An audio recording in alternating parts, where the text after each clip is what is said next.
Okay, who's got the first question? Jimmy, how would you describe that first day of cricket? It was probably good watching for the neutral. Pretty nerve-wracking for the players. A lot of wickets going down, obviously. I think we were delighted with the start we got with the ball and that, the way we continued creating pressure throughout the innings. Unfortunately, we didn't get off to a great start with the bat. It looks like it's going to be a battle the next few days. Have Pakistan already exposed, though, that issue, that frailty of confidence in the batting line? It seemed that way. I think they bowl very well. Yeah, definitely. They bowl well throughout the series. I don't know if there's a frailty of confidence. All our guys are confident. They're just, probably not spending the time at the crease that they'd like, and they're bowling some really good balls and getting us out with them. So I think it's as simple as that. Have we now reached a level in Test cricket, James, when technology kind of rules it? Because there was so much of the time today seems to be spent on reviews. Yeah, but I think at the end of the day, they get the decisions right in the end. I think it creates more drama throughout the day. And like I said, for the neutral, it would have been pretty exciting watching, I guess. But not so much when your players out there hanging on a replay to see if your LBW is going to be given out or not. Jimmy, was it a 216 pitch? I'm not sure if it was. There was a little bit of movement there for the seamers. Bit of swing early, but not a huge amount of movement. Looking at the pitch before the start of the game, we wouldn't have said it was 16 wickets in a day.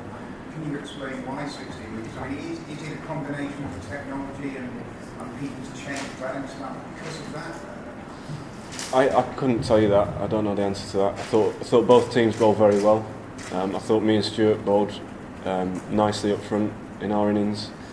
Backed up well by Monty and Swanee, I guess, to an extent. And then they bowled really well, created pressure again, and it's going to be a really tight match. So hopefully we can get ourselves into a good position tomorrow. Tomorrow morning is going to be crucial for us. Me and Strauss are trying to set a platform for Broad and Swan to come in and play their natural games. Some people might think the DRS has taken it too far the other way. The umpires are more inclined to give people out. The umpires are the Western style. Your bowlers, people disagree with. Do you see where some people might think that is the case? Yeah, I think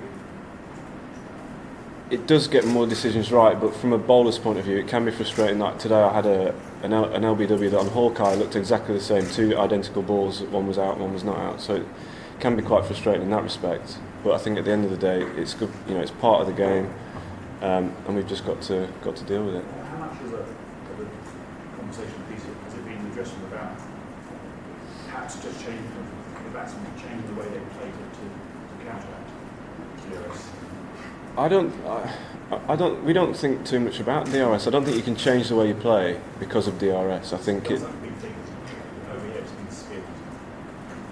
Yeah, but I think if you start thinking about DRS, you forget to watch the ball coming down. That's the main thing. You've got to play the ball that's bowled at you. I don't think you can start thinking about where your pad is or things like that. It's just not the way to go, I don't think.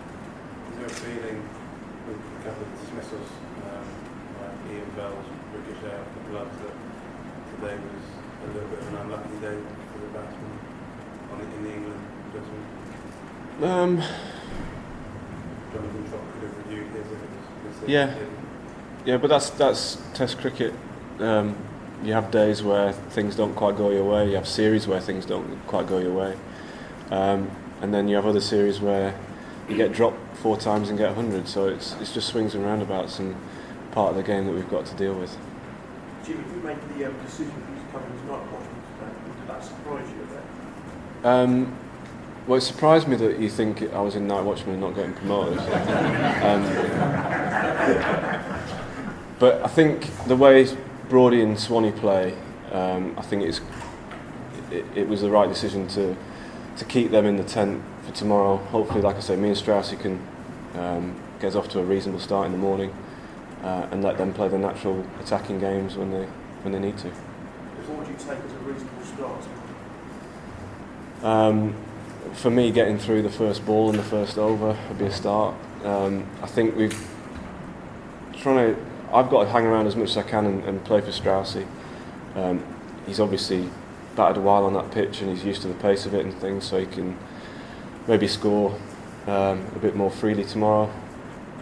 And I think just setting, if we can get 20-30 ahead with Swan and Broad to come, I think we could be in a really good position.